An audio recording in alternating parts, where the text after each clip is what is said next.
Gambia, Angola, China Holding, Gash, producers of the finest tomato paste in the Gambia. Jaja tomato paste, available in 5 kilos, 1 kilo and in sachets. For wholesale and retail, visit our factory at Banjulunding. We are also producers of Jaja mineral water, cool, clear and fresh. Gash, Gambia, Angola, China Holding, with headquarters at Fatu Golden Plaza, Mile 7, Bertel Harding Highway. Gash Group also provides the best security company, Gash Security, for your offices, warehouses, homes and personal property. Gash Group for all your construction projects, offering you quality water reticulation for your gardens, pump irrigation, tidal irrigation projects and all types of buildings. You can contact Gash on 396-7894, 700-8993, 373-0259. Visit us at Gash Global Group on Battle Harden Highway, Fatu Golden Plaza. Our website www.gashglobal.com. Gambia, Angola, China Holding, Gash. Sophie Milk ñu ngi fété juróom benn ati cafka bu dul dañ ñoo leen indil Jalika full cream milk powder neex saf sàpp te bari cafka pour di leen jërëjëfati si ni ngeen defee Sophie Milk seen favorite milk brand léegi mun ngeen a jëfandikoo empty Jalika milk sachets wala carton pour gagner ay xéewal yu riche pour gagner motorbike dajaleel fukk ak juróomi empty carton yi Jalika milk pour gagner yeneen xéewal yu mel ni PlayStation 4 TV fridge freezer, gas cooker, bicycle wala mobile phone. dajaleel fukk ak juróomi empty Jalika milk sachets def leen si biir envelope binda si sa tur ak sa téléphone number. mun ngeen ko yóbbu si bépp Jalika milk agent bu leen gën a jege. pour xam bi si raful yi dem leen Jalika milk Facebook page. Jalika milk mooy meew bu ees bu leen so fi indil gën a neex saf sàpp te riche.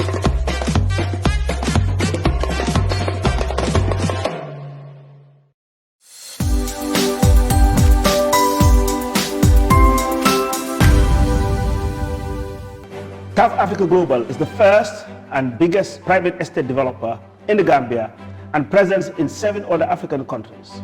We take pride in leading innovation in all spheres of real estate sector in the Gambia and beyond.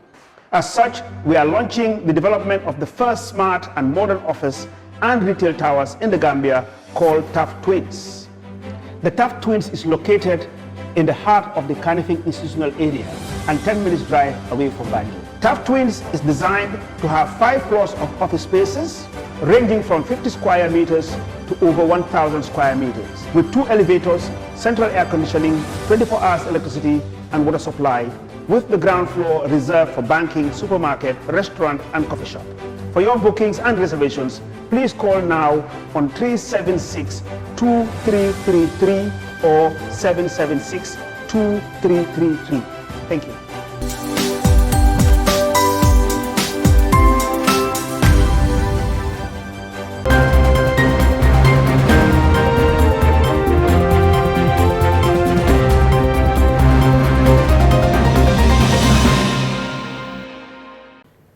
It's a well, good evening here in our studios in Sarakunda. This is Star TV News with me, Maimuna Fadera. First, the headlines tonight.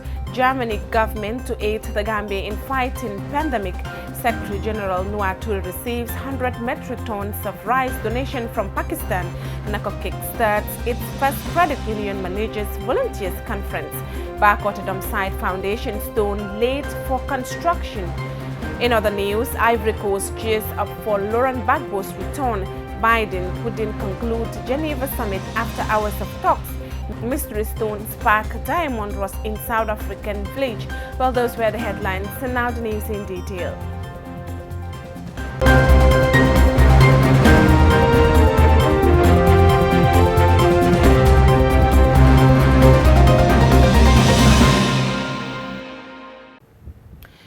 His Excellency President Adama Barrow this morning at State House had an audience with Mr. Gerd Müller, Minister of Economic Cooperation and Development of the Federal Republic of Germany.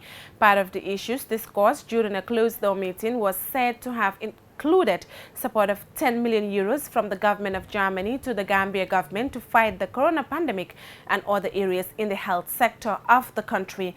Job creation and capacity building programs were also discussed, according to an official who was also part of the delegation from Germany. In a moderate ceremony at the State House in Banjul, the Secretary General and Head of Civil Service, Noah Toure, on behalf of the Gambian government, received 100 metric tons of rice from the Islamic Republic of Pakistan. In his remarks, Honorable Toure praised Gambian-Pakistan relations, saying that the gesture will go a long way towards addressing food insecurity in the Gambia as a result of COVID-19, as well as enhancing bilateral cooperation. The Pakistan High Commissioner to the Gambia, based in Dakar, Dr. Ali Ahmed Areen, said the donation is an expression of the goodwill that exists between the two friendly nations. He added that the donation will help enhance the food security drive of the Gambia. High Commissioner Areen also said Pakistan is willing to share experiences with the Gambia in dealing with natural disasters, adding that his country remains committed to the ties between the two nations. Earlier today, the National Association of Cooperative Credit Unions in the Gambia holds its first Credit Union Managers and Volunteers Conference. Adam Jangjalo tells us more. The general manager of NACOC, Fode Sanyang, said that due to the negative impact of the COVID-19 pandemic, it took them 7 months to prepare and finish the process, but the outcome looks very impressive. When we start in this very hall. Moreover, Sanyang mentioned tackling emerging challenges for credit union sustainability by not contracting loans from any external source.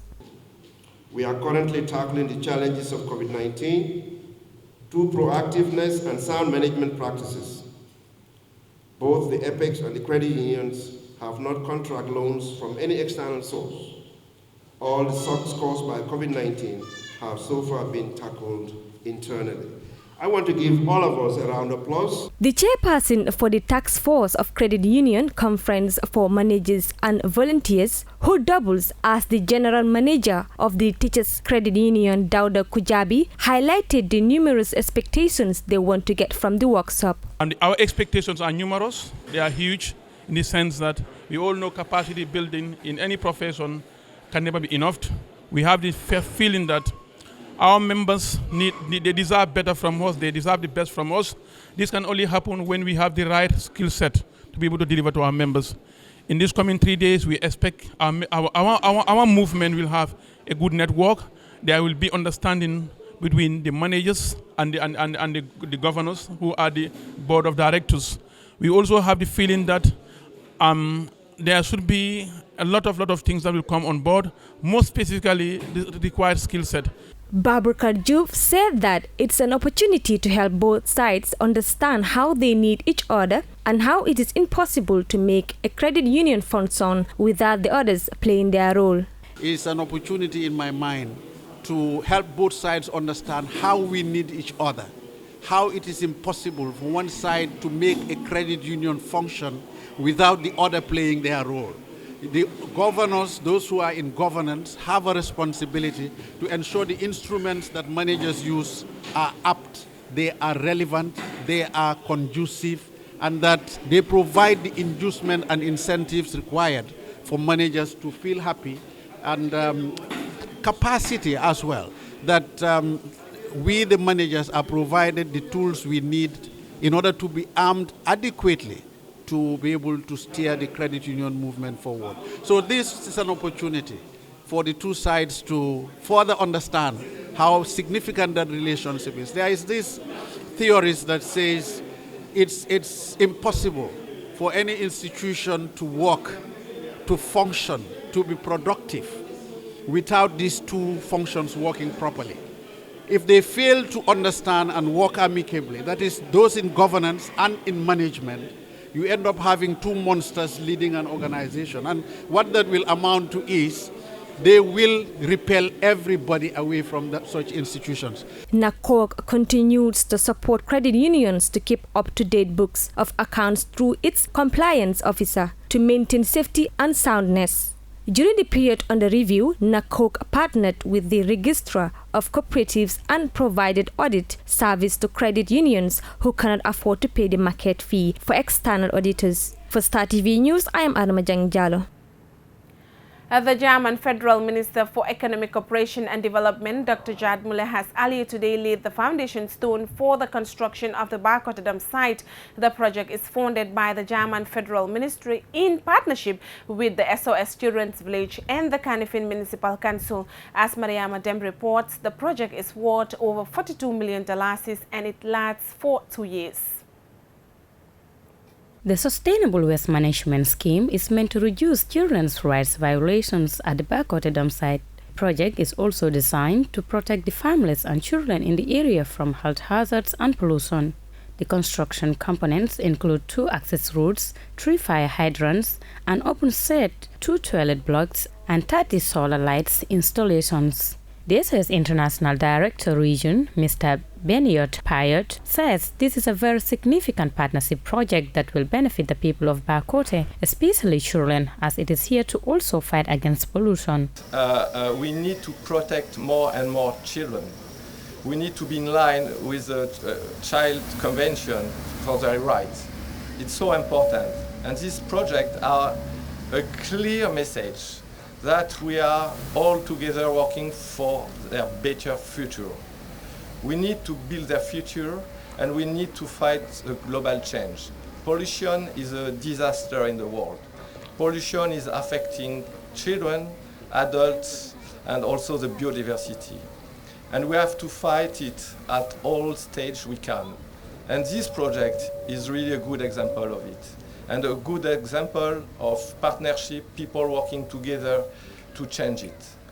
The mayor of KMC, Ahmed Bensouda, says the project marks a milestone that will change the lives of children around this area, as his council is fully committed to condemning the Barkotedam site.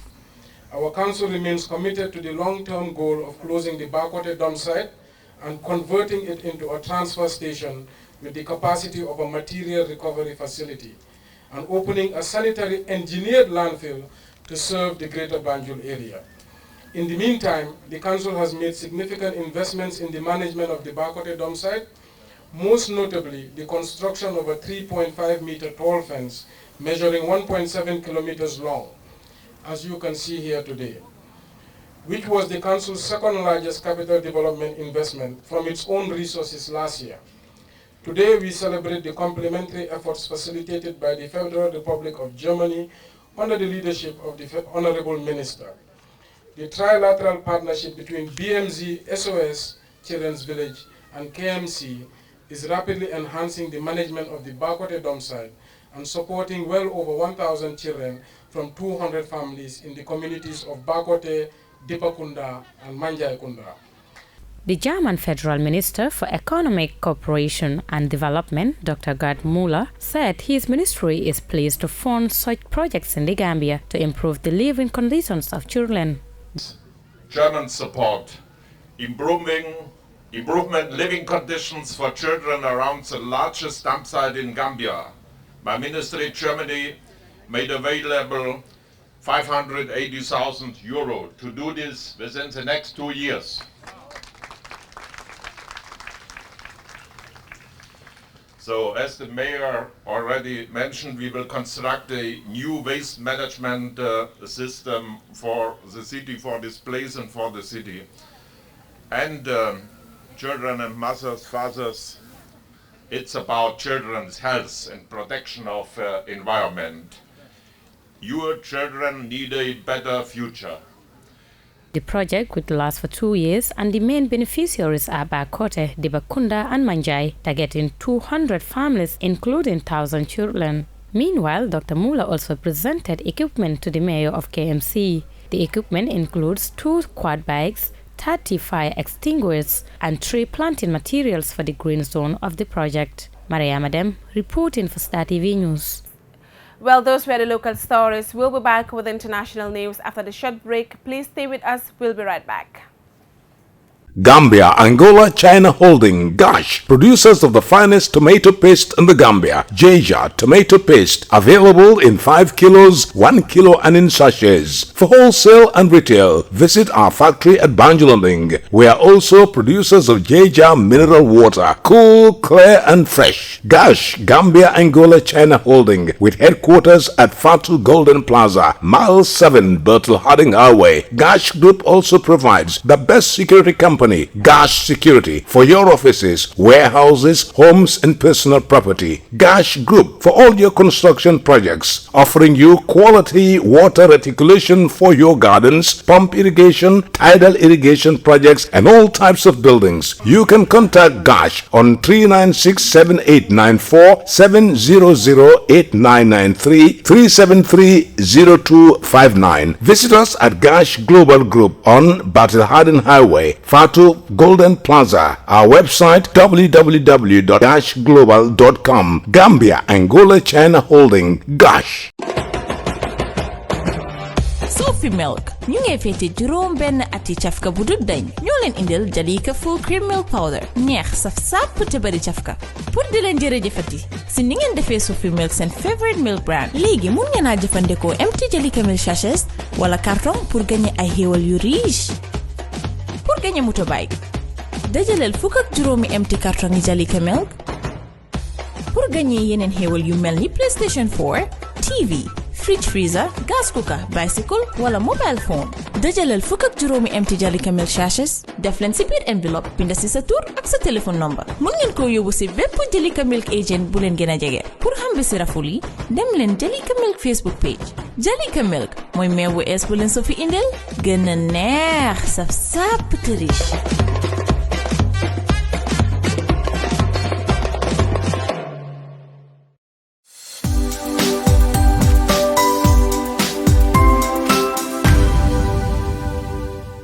CAF Africa Global is the first and biggest private estate developer in the Gambia and present in 7 other African countries. We take pride in leading innovation in all spheres of real estate sector in the Gambia and beyond. As such, we are launching the development of the first smart and modern office and retail towers in the Gambia called TAF Twins. The TAF Twins is located in the heart of the Kanifing institutional area and 10 minutes drive away from Banjul. TAF Twins is designed to have 5 floors of office spaces ranging from 50 square meters to over 1,000 square meters with 2 elevators, central air conditioning, 24 hours electricity and water supply, with the ground floor reserved for banking, supermarket, restaurant and coffee shop. For your bookings and reservations, please call now on 376-2333 or 776-2333. Thank you.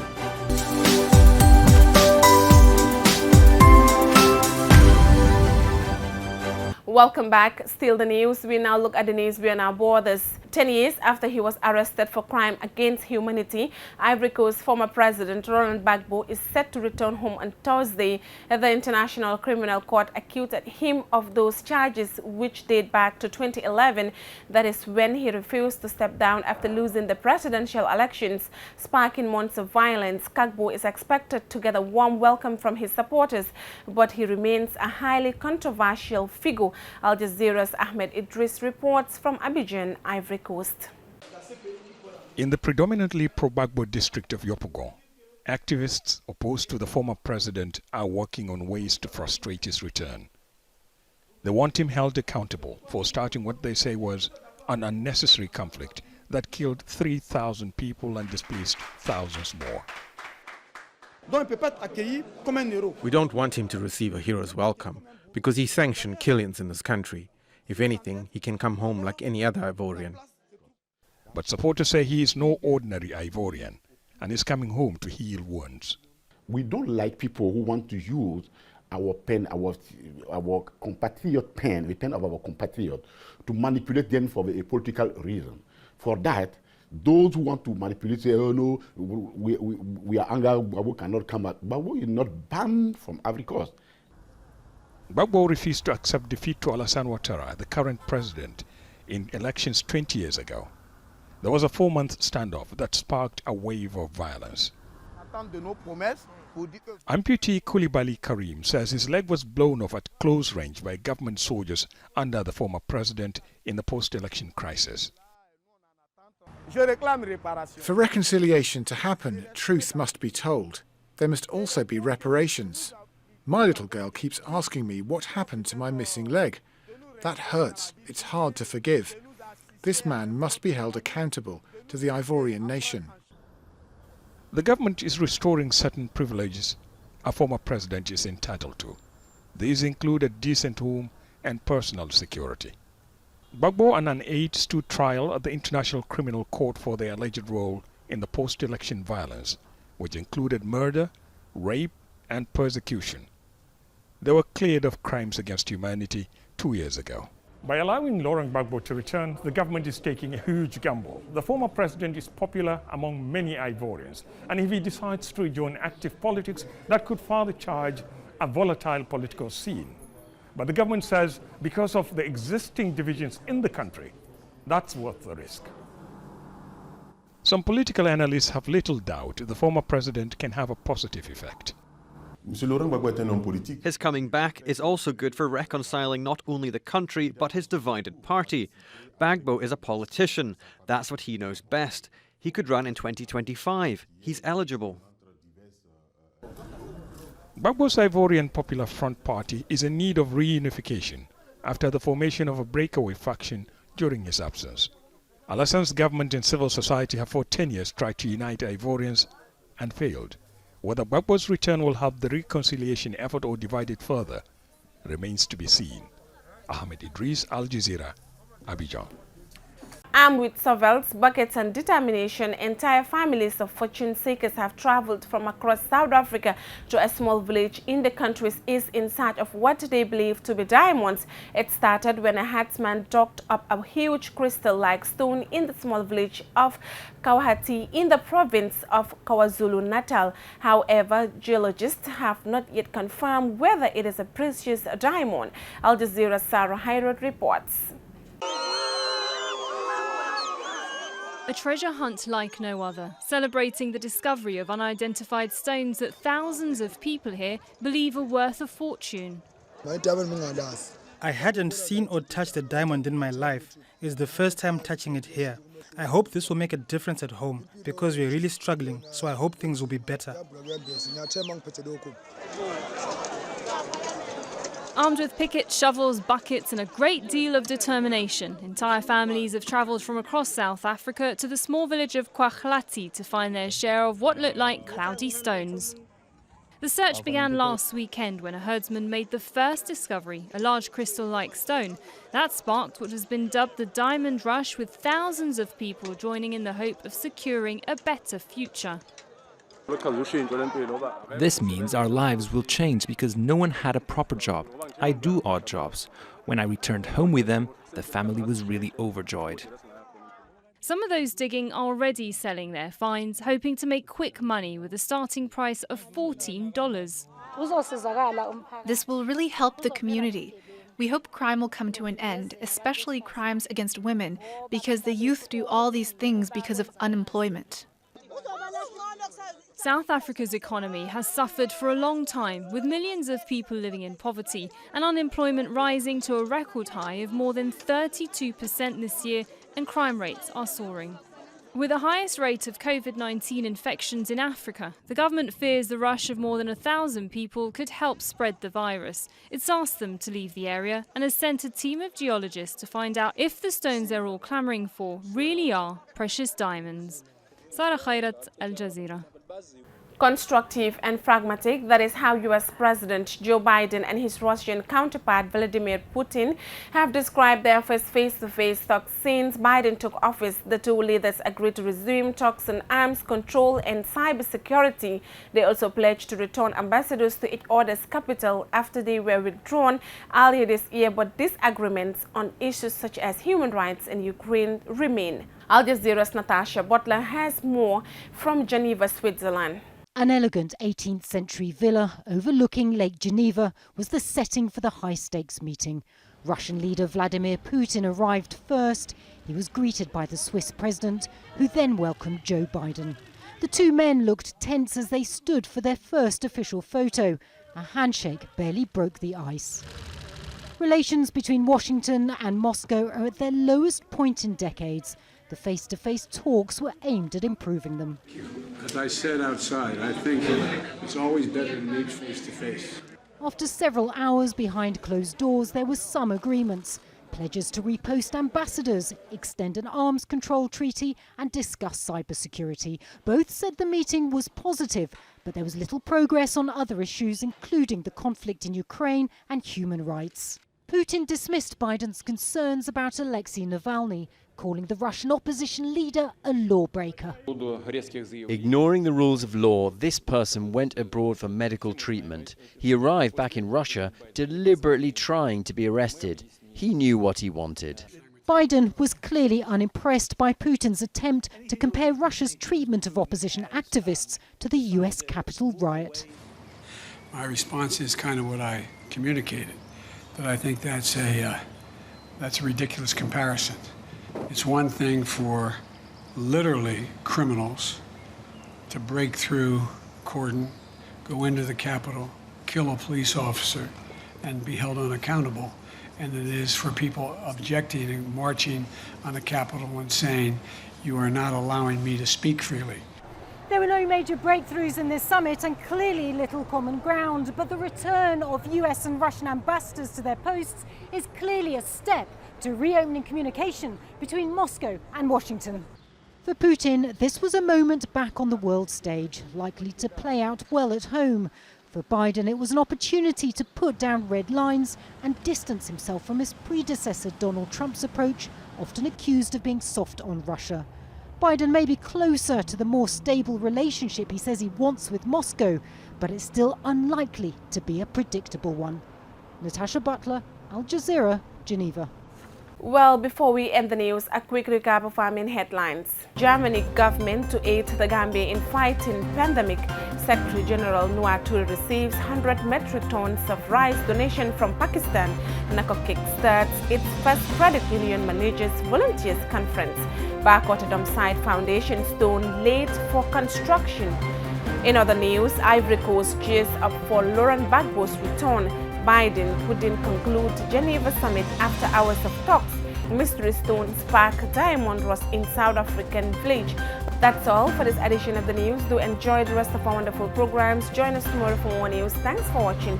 Do have a wonderful night. Bye for now.